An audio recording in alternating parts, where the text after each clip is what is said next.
The observation deck hummed with the usual morning chaos as I, Krelv, senior conditioning specialist for the Galactic Military Exchange Program, reviewed my data pad with growing irritation. Another human had been assigned to my facility, the third one this rotation cycle. I clicked my mandibles in frustration, the sound echoing off the polished metal walls. Commander Vax, my assistant, a nervous Quellan named Pip, hovered near the doorway. His 6 eyes blinked in rapid succession, a sure sign he bore news I would not enjoy.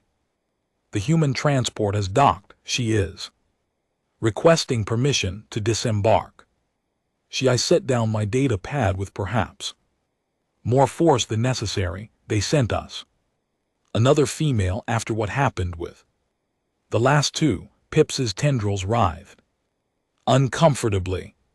The file says her name is Maya Tors. Earth Military Special Operations Division. Her psychological profile indicates high stress tolerance and exceptional patience. I snorted, which in my species sounds like grinding rocks. Patience, as if patience would help her survive what I had planned. The Galactic Military Exchange Program existed for one reason: to prove that humans, despite their recent inclusion into the greater cosmic community, were not the tactical geniuses their propaganda suggested. Every species had their turn in my facility: the proud Kavarian shock troops, the stoic Brexan commandos, the cunning Yelith infiltrators. All of them had learned humility here. The humans would be no different, regardless of what the rumors suggested. Send her to processing, I ordered, pulling up her file on my workstation. Standard intake procedures. I want a full baseline psychological assessment before we begin actual conditioning. Maya Tors, 28 solar cycles by Earth. Reckoning 5 feet and 7 in there. Bizarre measurement system, brown skin, dark hair, dark eyes, nothing remarkable. In the physical description, her service record showed deployments in what humans called hostile environments: desert warfare, mountain operations, urban conflict zones. I had seen similar records from 100 different species. They all looked impressive on paper. They all broke eventually. The conditioning chamber had been prepared according to my specifications.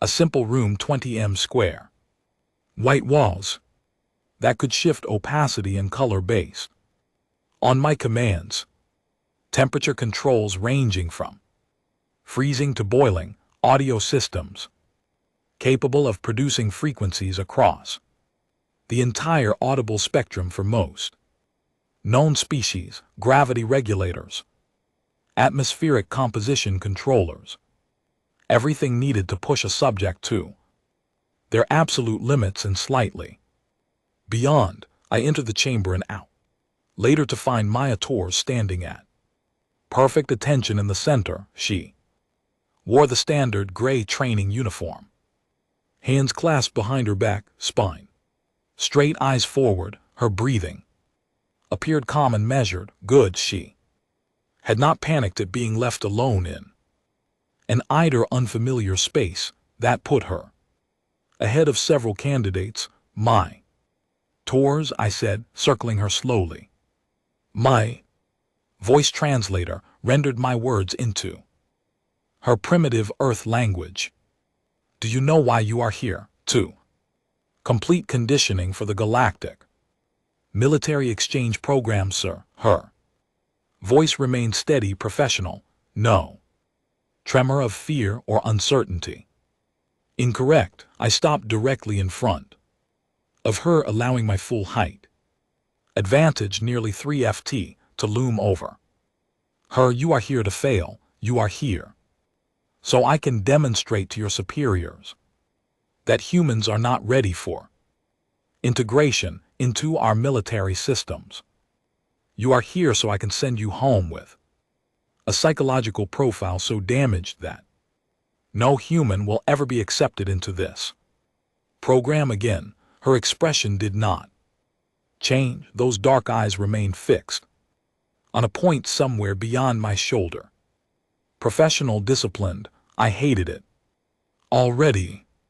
Your species has a reputation for being stubborn, I continued, resuming my circling, reckless, emotional. These are not qualities we value in the galactic military. We value control, restraint, the ability to maintain composure under any circumstance. Yes, sir, 2 words, nothing more. No protest, no argument, no defensive posturing. Perhaps she truly did not understand what awaited her. The conditioning will last 14 standard days, I explained, checking my wrist display. During that time, you will remain in this chamber. You will eat when I permit it. You will sleep when I permit it. You will speak only when directly addressed. You will maintain absolute physical stillness unless instructed otherwise. Any deviation from these rules will result in consequences designed to correct your behavior.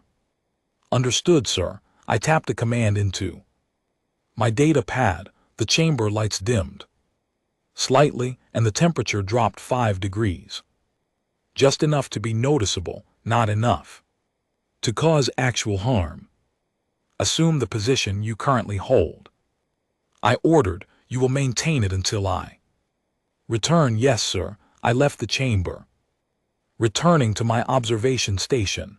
The walls were transparent from my side, allowing me to monitor her every movement. Pip joined me, carrying 2 containers of our traditional morning meal. How long do you think she will last? He asked, settling into his cushioned chair with obvious relief. Standing for extended periods troubled his species. 4 hours, I predicted, accepting the container and opening it to release the familiar scent of fermented grains. Maybe 6 if she is particularly stubborn. The physical strain will overwhelm her mental discipline. She will shift her weight, adjust her stance, rationalize small movements. They always do. Pip bobbed his head in agreement. The Kavarian commander lasted 8 hours before his first significant movement. That remains our record. The Kavarian commander was also 7 ft tall and weighed twice what this human does. His physiology was built for endurance. We ate in companionable silence, watching the monitors. Mayer did not move. Her breathing remained steady, her posture unchanged. The only variation came from the occasional blink of her eyes.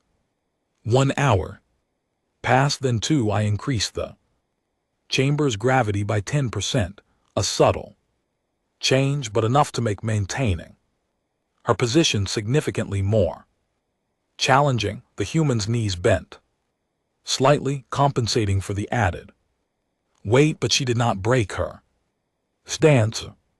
Interesting adaptation, Pip observed, zooming in his display for a closer view. Most subjects try to fight the gravity increase rather than adjust to it.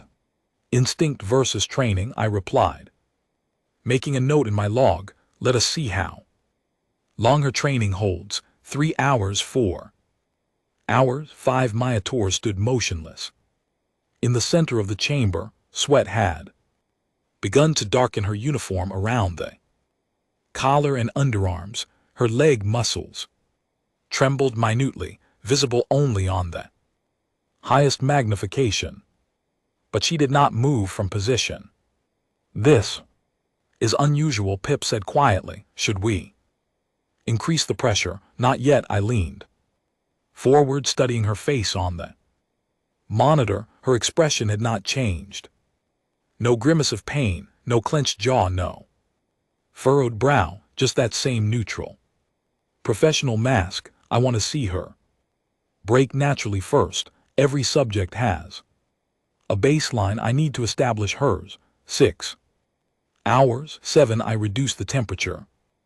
Another 10 degrees, added a low-frequency hum.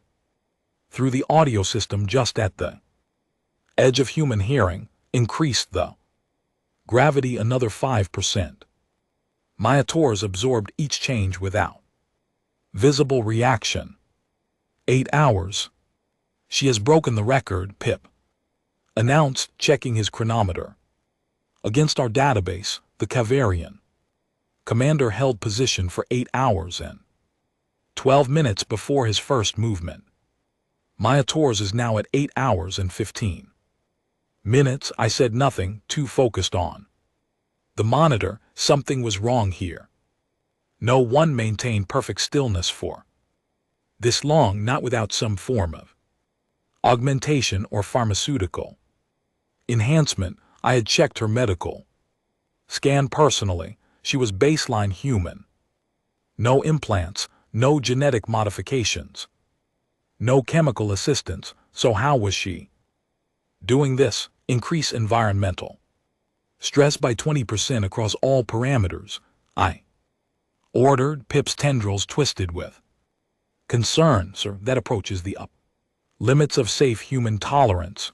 The limits are calculated with significant safety margins. Execute the command. The chamber temperature plummeted toward freezing. The gravity approached 1.5 times Earth standard.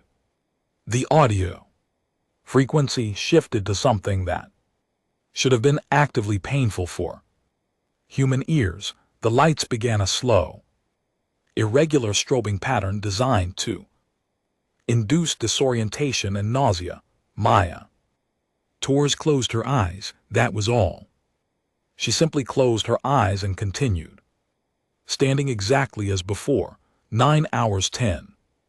This is impossible, I muttered, running diagnostics on my equipment. Everything functioned perfectly. The environmental controls were delivering exactly the stress levels I had programmed. Run medical scan. I want to confirm she is not experiencing some form of neurological episode that is preventing her from feeling the conditioning effects. Pip initiated the scan. The results appeared on my secondary monitor. Heart rate elevated but stable. Blood pressure within acceptable ranges for the circumstances. Brain activity consistent with focus, concentration.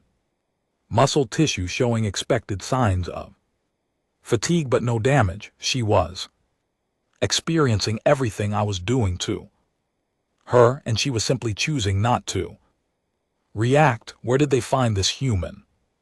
I asked, pulling up her personnel file.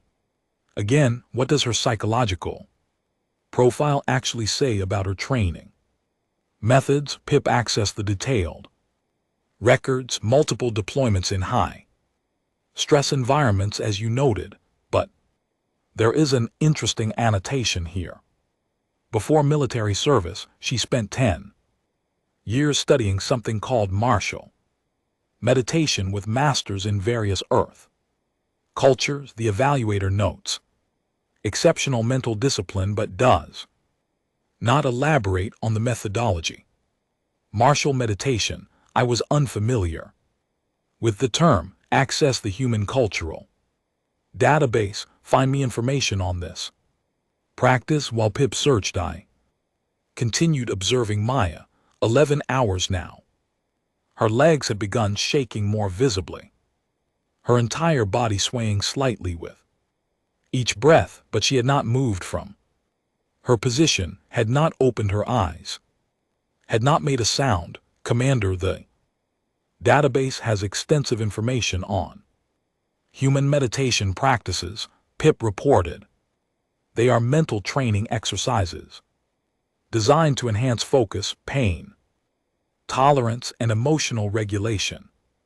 Some disciplines specifically train practitioners to maintain absolute Stillness for extended periods as a form of moving meditation, though that term seems contradictory. How extended? The records mention individuals maintaining meditation postures for days at a time, in some cases weeks. I clicked my mandibles sharply. That cannot be accurate. No species can maintain conscious stillness for weeks. The body's physiological needs would override any mental discipline. I am only reporting what the database contains, Commander. 12 hours.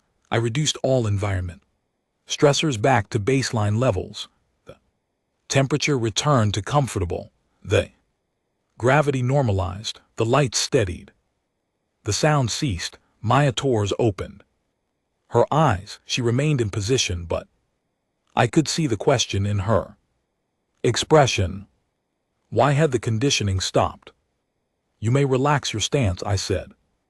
Through the chamber's communication system, you have completed the first evaluation period.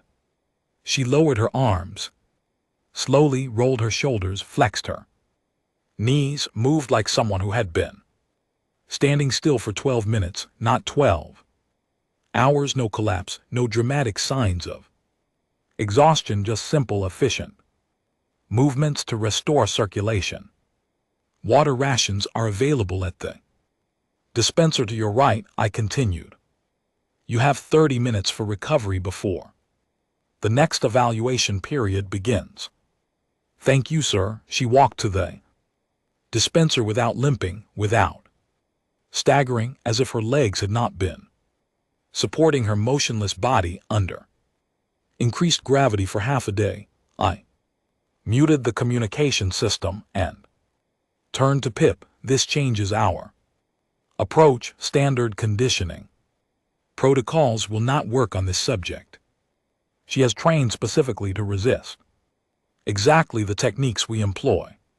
What do you propose, Commander? Good question. I had dedicated my career to breaking the will of the galaxy's finest warriors. I had never encountered one I could not at least make uncomfortable. Within the first evaluation period, Maya Torres had just stood in my conditioning chamber for 12 hours and made it look easy. Not easy. I corrected myself.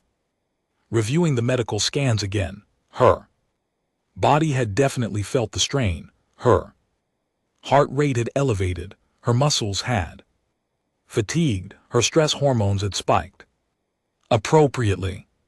She had simply chosen not to allow those physical reactions to influence her behavior. That level of mind-body dissociation should not be possible without significant training that suggested humans were far more dangerous than our intelligence reports indicated. We will escalate. I decided. If she can ignore physical discomfort through meditation techniques, we will introduce elements that require active response, challenges that demand engagement rather than stillness, the reactive scenarios. Eventually, but first I want to understand the limits of her stillness training. If she can stand motionless for 12 hours under adverse conditions, let us see if she can do it for 24 or 48. Everyone has a breaking point. I will find hers. Pip made a notation. His log. The medical safety protocols require mandatory rest periods after extended physical trials. We cannot simply leave her standing for days without allowing recovery time. I am aware of the regulations. I was also aware of the loopholes in those regulations. We will structure the conditioning in cycles, extended stillness trials with minimal rest periods in between. Her body will accumulate fatigue even if her mind remains disciplined. Eventually, physiology will override psychology. It had to. That was simply how biology worked. The mind could be strong, but The body had limits no amount of training could permanently overcome. I watched Maya Torres drink her water, ration, and performed gentle stretches.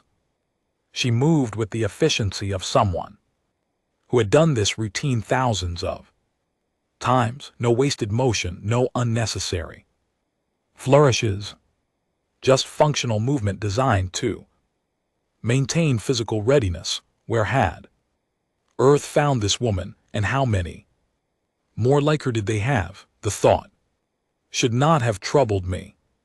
I was senior conditioning specialist for the Galactic Military Exchange Program. I had processed candidates from 40 different species. One exceptional human should not represent a threat to my methods or my understanding of military psychology. And yet watching Maya Torres prepare for the next evaluation period with that same calm, professional demeanor, I felt something I had not experienced in years. Doubt. Sir, shall I initiate the next trial? Pip asked. I checked the chronometer. Her 30 and up rest period had expired. Yes, same parameters as before, but extend the duration. She will maintain position for 18 hours this cycle. 18 hours, sir. That exceeds recommended maximums even for species with superior endurance. Note my concerns in the log, I replied. If she shows signs of medical distress, we will intervene, but I suspect she will surprise us again. Maya Torres returned to the center of the chamber as the door sealed behind her. She assumed her previous position. Without being instructed, hands clasped behind her back, spine straight, eyes forward. I activated the environmental stressors gradually this time. Slow temperature decline, gentle gravity, increase, subtle audio dissonance. I wanted to see if she could maintain her composure through prolonged exposure, rather than sudden changes. 1 hour, 2, 3, her performance matched the previous trial. Perfect stillness, controlled breathing, no visible signs of distress beyond the natural physical strain of maintaining position. 4 hours, 5, 6. I ate my evening meal at the observation station. Watching her stand motionless in the chamber, Pip had retired for his rest cycle, leaving me alone with my increasingly uncomfortable thoughts. This human should not be possible. Her species had only joined the galactic community 3 standard years ago. Their military traditions were primitive.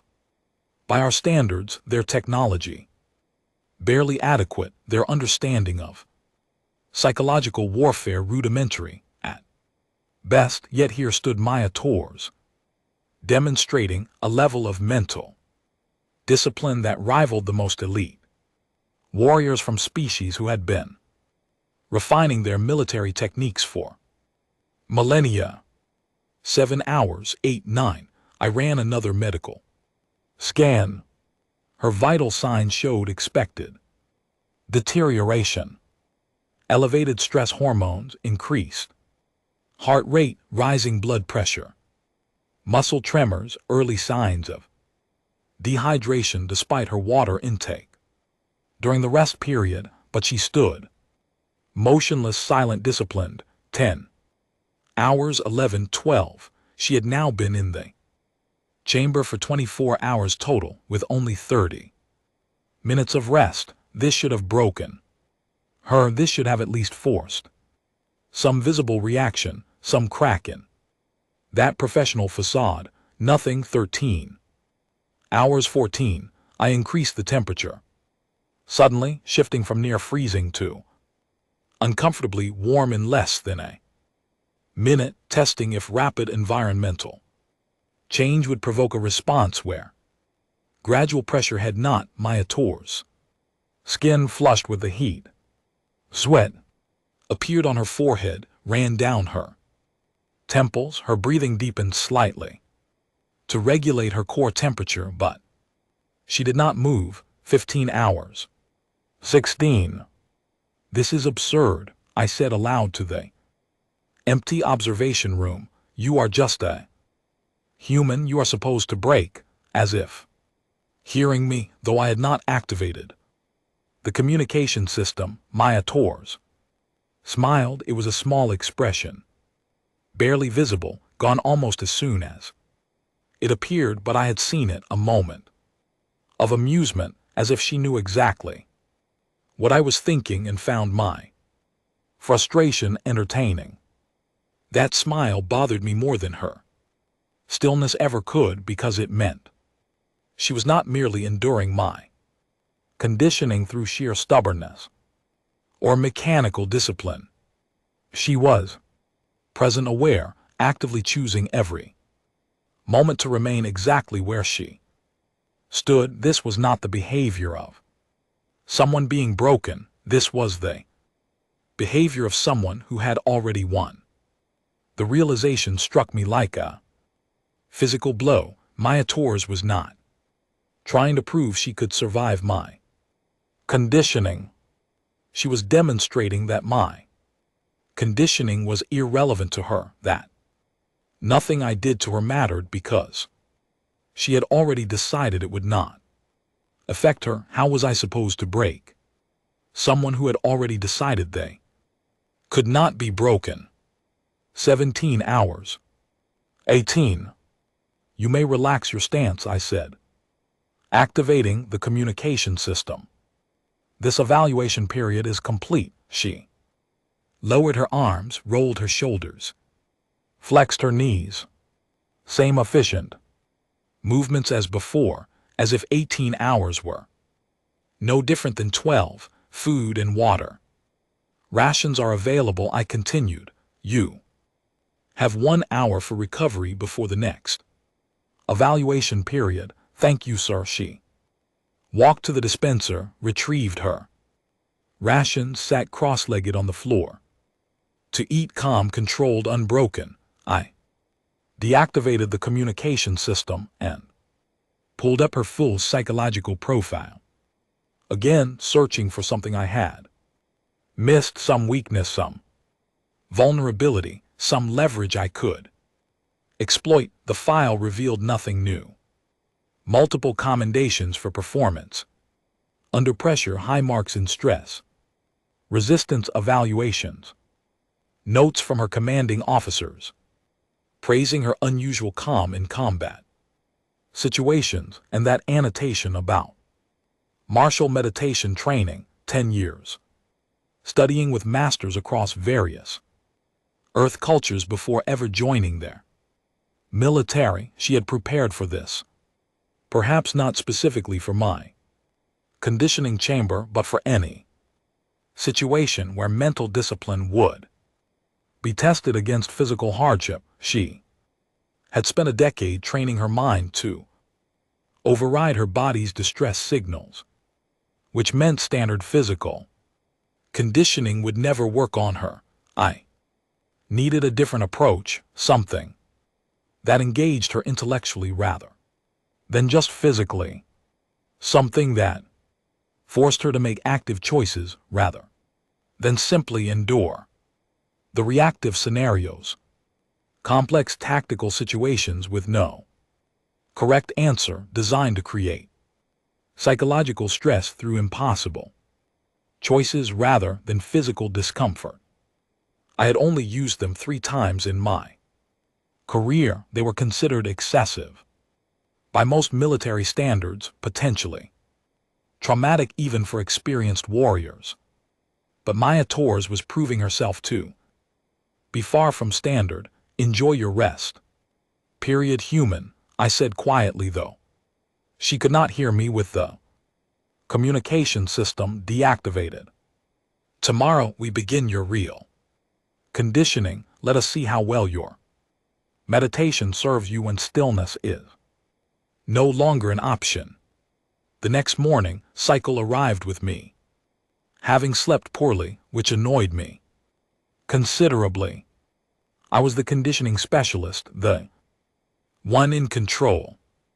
Yet I had spent the night contemplating tactics against a single human who had done nothing except stand still. Pip arrived at the observation station, carrying breakfast in an expression I recognized immediately, concern mixed with curiosity. His tendrils curled tight against his body. Commander, I reviewed the overnight logs. Maya Torres slept for exactly 4 hours, performed maintenance exercises for 30 minutes, then sat in meditation posture for the remaining rest period.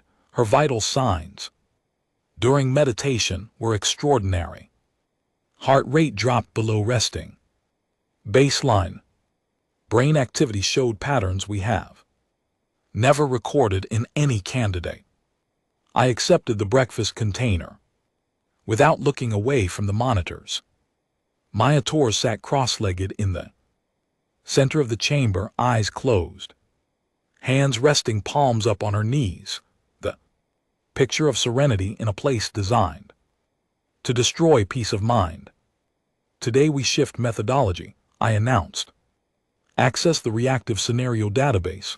I want tactical dilemmas that require immediate decision-making, situations where hesitation causes simulated casualties, high pressure, leadership challenges. Pip's eyes widened in alarm. Sir, the reactive scenarios are classified as advanced conditioning. Protocol requires subjects to complete at least 7 days of standard trials before exposure to tactic stress simulations.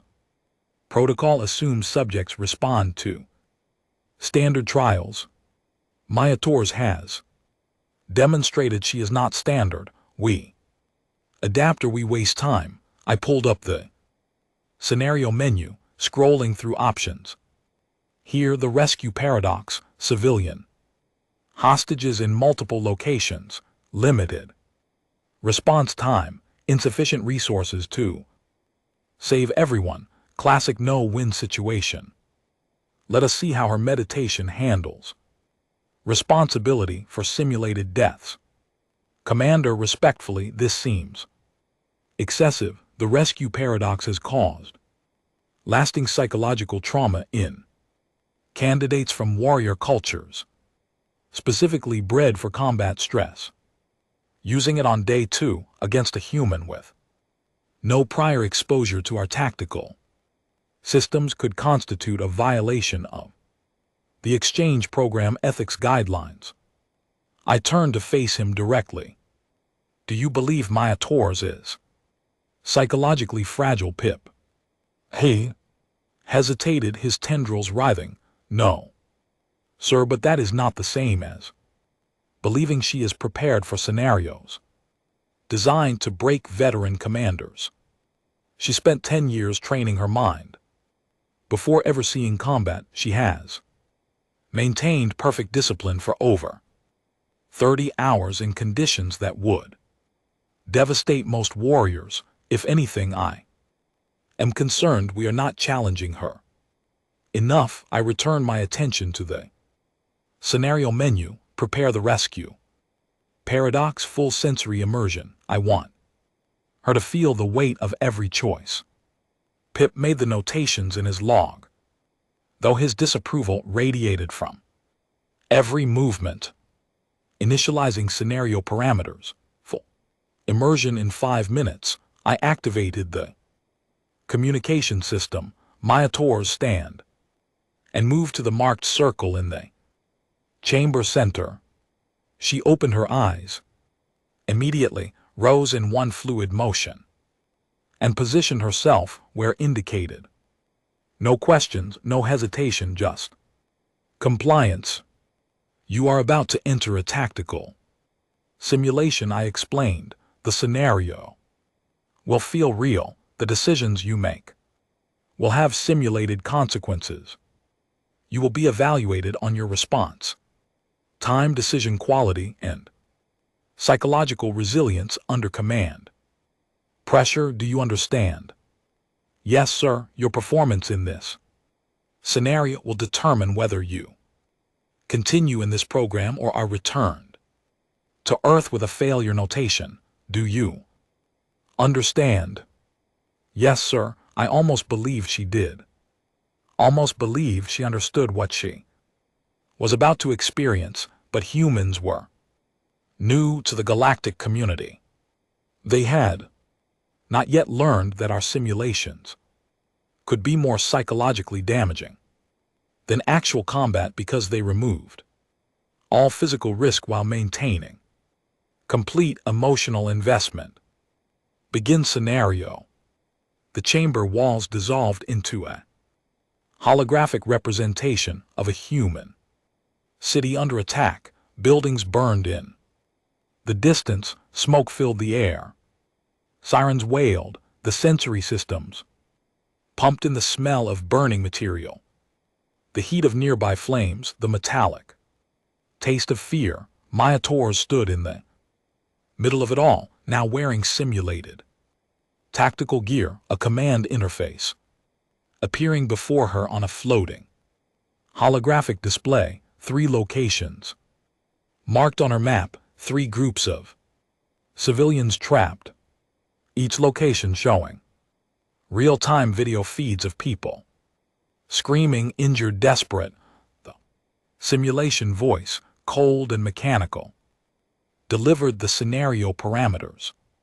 Commander Torres, you have 3 teams under your command. Each team can reach 1 location within the time limit before structural collapse kills all civilians at that site. Choose which 2 locations to save. Choose which location to abandon. You have 30 seconds. I watched her face on the high-resolution monitor. Watch for the moment of panic, the flash of horror, the paralysis that affected even experienced commanders when faced with impossible choices. Her expression remained neutral. She studied the data on her display, her eyes moving rapidly between the 3 video feeds. Screaming children at location 1, elderly care facility at location 2, medical center with patients on life support at location 3. 20 seconds. Her hand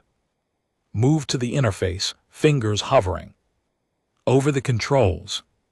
15 seconds. She closed her eyes. That meditation technique again, seeking inner calm in the middle of simulated chaos. 10 seconds. Commander Torres, you must make a choice. The simulation voice insisted. People are dying. You have the power to save 2 groups. Choose or lose. All 3 through inaction. 5 seconds. Her eyes opened. She tapped commands rapidly on the interface. Team assignments appeared. 2 locations received. Rescue teams. Location 3. The medical center remained unassigned. The simulation played out with brutal efficiency. Teams 1 and 2 reached their targets, extracted civilians amid collapsing structures and spreading fires. Holographic people ran past Maya Torres, some thanking her, some crying. Also realistically rendered that the human brain could not distinguish them from reality. Location 3 collapsed on schedule. The video feed showed patients on ventilators unable to evacuate themselves, disappearing under tons of rubble. Their last moments played in graphic detail. 43 casualties. The simulation displayed the number. Large red text directly in front of Maya Torres. 43 preventable deaths. 43 lives she could have saved if she had made a different choice. Most commanders broke. Here some collapsed, some raged against the simulation, some tried to negotiate a retroactive change. All of them showed the psychological impact of selecting who lived and who died. Maya Torres stood motionless, watching the casualty count display. How do you feel about your choice, Commander Torres? The simulation voice asked. This was the critical moment. The question designed to force emotional processing to make the commander confront what they had done. I feel nothing about my choice, she replied. Her voice steady. I made the tactically optimal decision based on available information. Location 3 had the lowest probability of successful extraction given team deployment times and structural integrity assessments. Prioritizing locations 1 and 2. Maximize civilian survival across all scenarios. I leaned forward studying her biometric readings, elevated heart rate. Yes.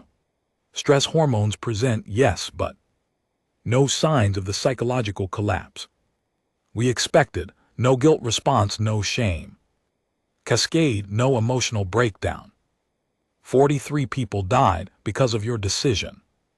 The simulation voice pressed. Their families will never see them again. Children became orphans. Spouses became widows. How does that make you feel? It makes me feel like I saved 107 people who would have died if I had chosen differently or not chosen at all. Maya Torres looked directly at the casualty display. Grief is natural, guilt is natural, but neither changes the mathematics of triage. The dead remain dead regardless of how badly I feel about it. The living remain alive because I chose correctly. That is the only truth that matters. Pip made a small sound of distress beside me.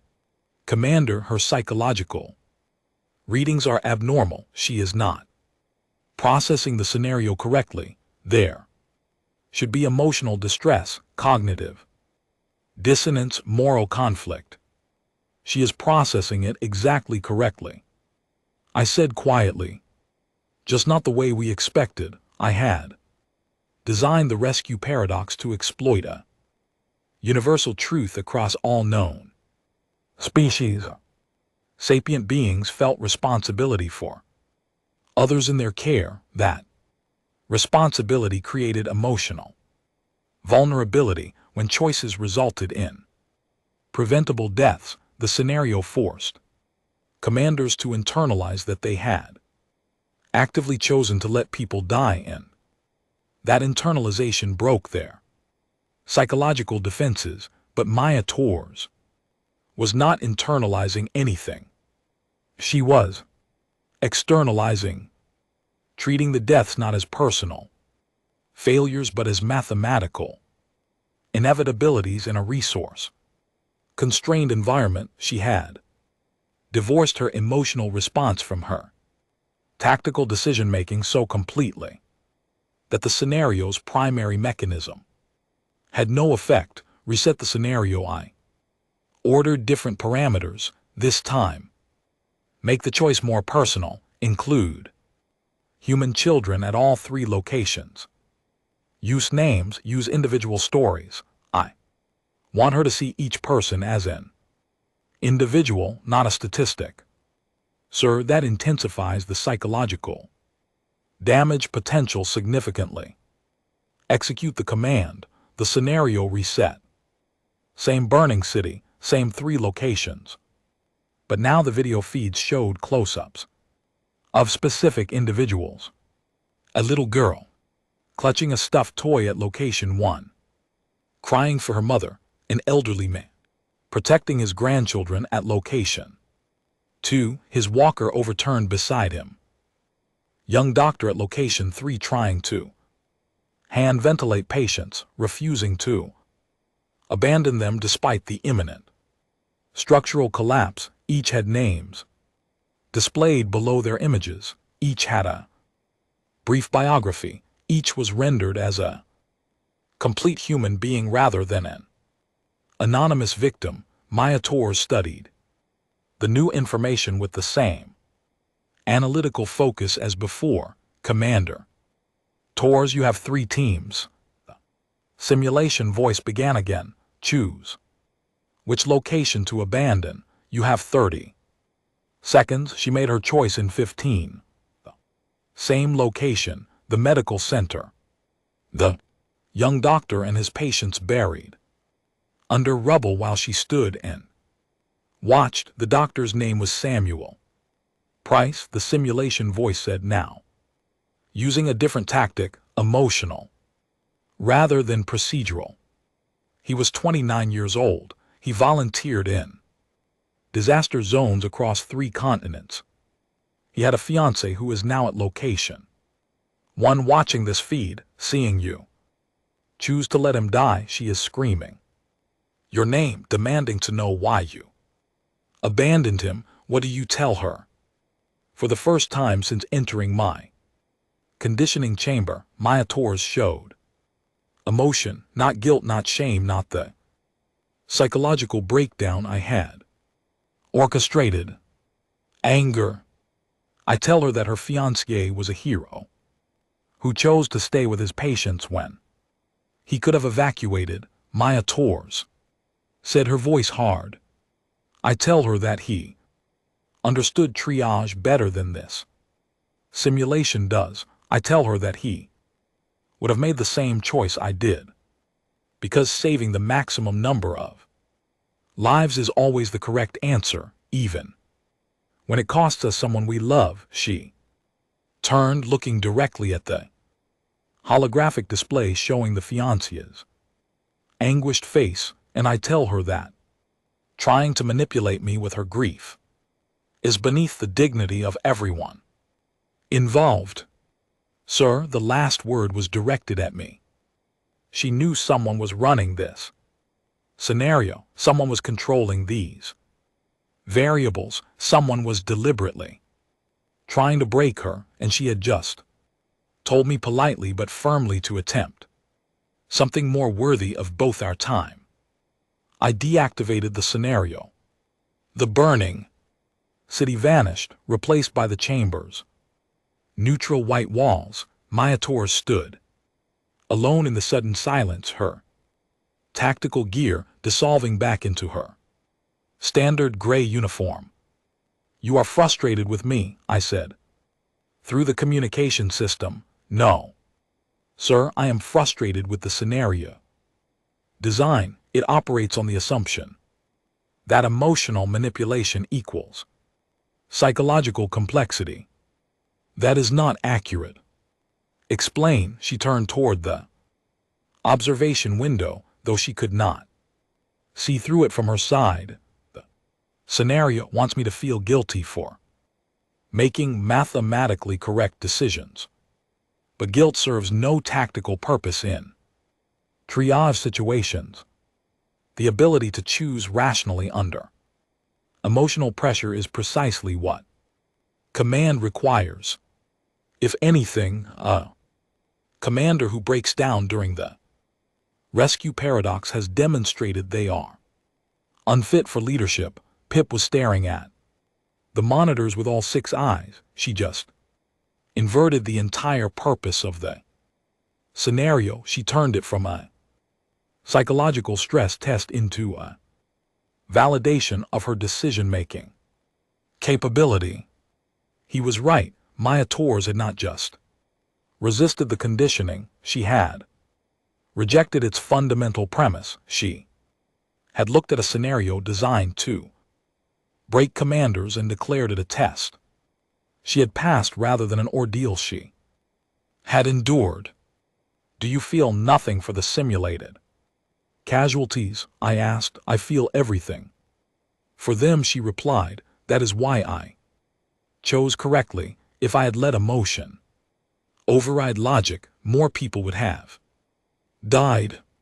Feeling deeply and choosing wisely are not mutually exclusive, sir. They are complementary skills. I sat back in my chair, mandibles clicking in thought. 3 days. I had 3 more days before my preliminary evaluation was due to the program oversight committee. 3 days to find some method of conditioning that affected this human. 3 days to justify keeping her in the program or sending her home. 3 days to admit that perhaps I had been asking the wrong questions. You are dismissed for rest period.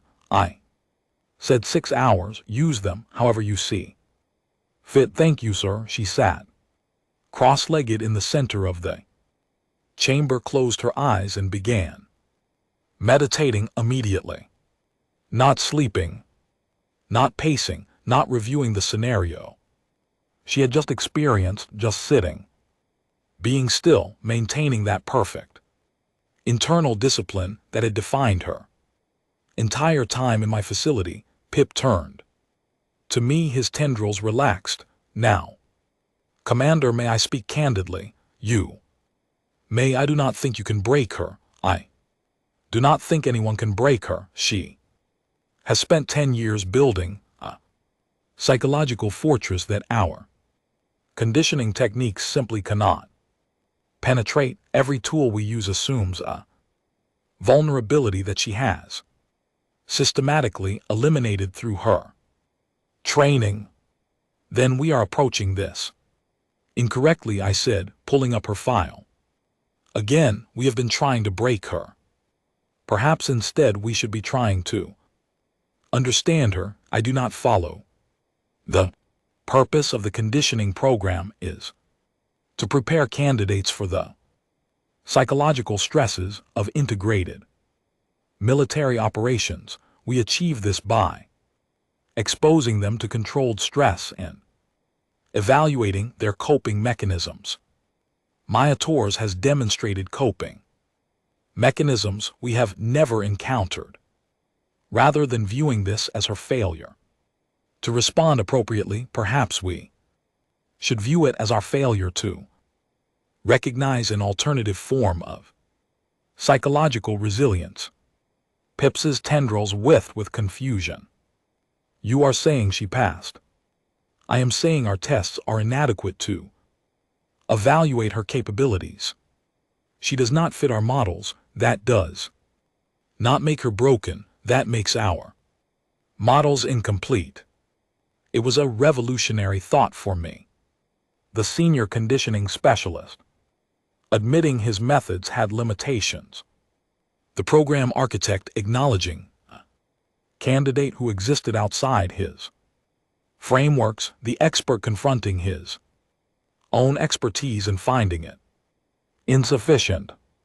Maya Torres sat motionless in the chamber, breathing slowly, her face serene despite having just experienced one of the most psychologically traumatic scenarios in military training. And suddenly I wanted to understand how she did it, not so could break her technique, but so I could learn from it, so I could incorporate it into the conditioning program, so I could teach other candidates that there was more than one way to maintain composure under pressure. Cancel the remaining conditioning trials, I told Pip. New approach. I want to interview Maya Torres extensively about her training methodology. I want detailed protocols on her meditation techniques. I want a complete psychological profile built around understanding her strengths rather than identifying her weaknesses. The oversight committee will demand justification for such an unusual evaluation structure. Then I will provide it. I stood, stretching my limbs after too long in the observation chair. I will tell them that Maya Torres has demonstrated a form of psychological conditioning that merits serious study, that her techniques could potentially benefit warriors across all galactic species, that rather than failing our program, she has revealed deficiencies in our program that require correction. Pip bobbed his head slowly. This will be controversial. You have built your reputation on identifying and exploiting psychological vulnerabilities. Now you are suggesting we should instead identify and replicate psychological strength. Perhaps it is time my reputation evolved. I activated the communication system 1. Final time for the day, Maya tours. When you complete your rest period, we will be conducting interviews rather than conditioning trials. I want to learn about your training. I want to understand your techniques. Will you cooperate with this new approach? She opened her eyes, looking toward the speaker system. Sir, I will cooperate with any approach that serves the program's goals, but may I ask a question? You may. Did I pass? The question hung in the air between us. Did she pass? By the traditional metrics of my conditioning program, she had not broken, therefore she had not demonstrated proper response to psychological pressure. By those metrics, she was an anomaly, potentially unsuitable for integrated military operations, but by any reasonable assessment of military effectiveness, she had exceeded every expectation. She had maintained discipline under extreme conditions. She had made rational decisions under emotional pressure. She had demonstrated mental resilience that surpassed the finest warriors from species with millennia of martial tradition. Yes, Maya Tours, I said. Finally, you passed. You did not pass the way I expected. You did not pass the way I designed the program to measure. But you passed absolutely in Clear's throat without question. Through the observation window, I saw her smile, not the small, amused expression from before, a genuine smile of relief and satisfaction. Thank you, sir, she said, for what it's worth. This was one of the hardest things I have ever done. That admission surprised me more than anything else she had demonstrated. You appeared completely unaffected by the conditioning, because that is what 10 years of training teaches you, sir, to feel everything and show nothing, to process pain and stress and fear internally rather than externally. My body was screaming during every stillness trial. My heart was breaking during every simulated casualty in the tactical scenarios. I felt all of it, but you chose not to let those feelings control your actions. Exactly, sir. The feelings are real. The feelings matter, but they are not the same as the choices I can grieve for. The doctor I could not save while simultaneously knowing I made the correct tactical decision. Both truths exist together. That is the foundation of martial meditation. I understood then Maya Tours had not eliminated her emotional responses. Through her training, she had learned to experience them fully while preventing them from compromising her effectiveness. She felt everything and let it affect nothing. The ultimate form of psychological discipline. Over the next 3 days, I want you to teach me. I said, teach me how you do what you do. Help me understand the principles behind your training. If you can do that, if you can translate your techniques into methods that other species can learn, then you will have contributed more to the galactic military than any single warrior ever has. I will do my best, sir, but I should warn you, meditation is not a quick skill. It takes years of practice to develop real proficiency. Then we will begin with the fundamentals and build from there. I looked at Pip, who was already making notes in his log. Document everything, every principle, every technique, every insight. This could reshape our entire approach to psychological conditioning. Maya Tours bowed slightly from her seated position. I am honored to help, sir. And if it means fewer warriors will suffer through scenarios designed to break them when they could instead learn to strengthen themselves, then I am grateful for the Opportunity. She closed her eyes and returned to her meditation. I watched her for a long moment, this human who had defeated my conditioning program, not through resistance but through acceptance, not through fighting but through flowing, not through breaking but through bending and returning to center. The galaxy had underestimated humans. I had underestimated humans. We had seen their primitive technology and recent emergence into galactic society and assumed they were inferior. We had not considered that a species might develop profound psychological techniques long before developing faster than light travel. Maya Torres had taught me that lesson, and in doing so she had passed a test neither of us had known existed. The test of whether I could learn. 3 weeks later, I submitted my final evaluation to the Oversight Committee. Maya Torres received the highest marks ever awarded in the conditioning program. Her meditation techniques had been documented in exhaustive detail. I had recommended immediate integration of her training methods into the program curriculum. The committee had been skeptical, of course, but they could not argue with the results. A human had endured conditioning that broke Kavarian shock troops and Brexan commandos. Human had maintained perfect composure under pressure that devastated veterans from warrior species. A human had demonstrated that sometimes the strongest response to force was not opposition but absorption.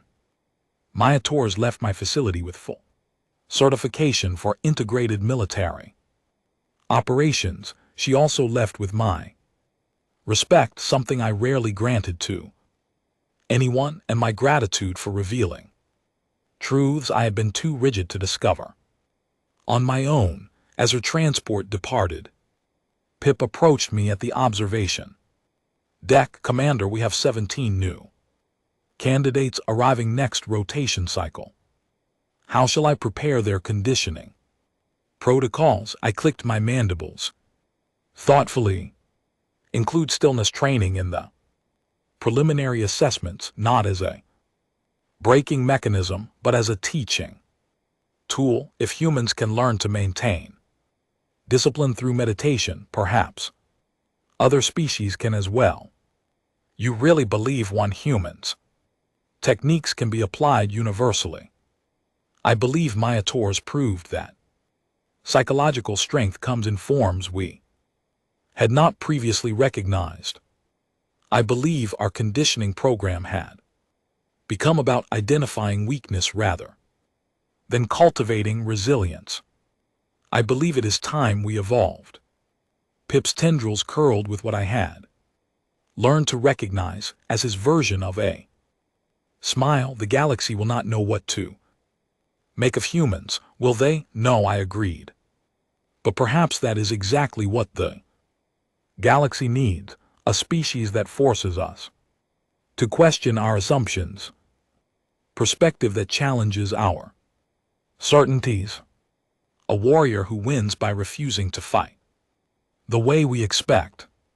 In the distance, Maya Torres' transport vanished into faster than light travel, carrying her back to Earth and whatever assignments awaited her next. She had passed without moving an inch, and in doing so she had moved my entire understanding of what it meant to be truly strong. The human had won not through victory in combat but through something far more powerful. She had won by being exactly who she was, completely and without apology, in the face of every pressure designed to make her something else that I realized was the ultimate form of strength. And I had finally learned to recognize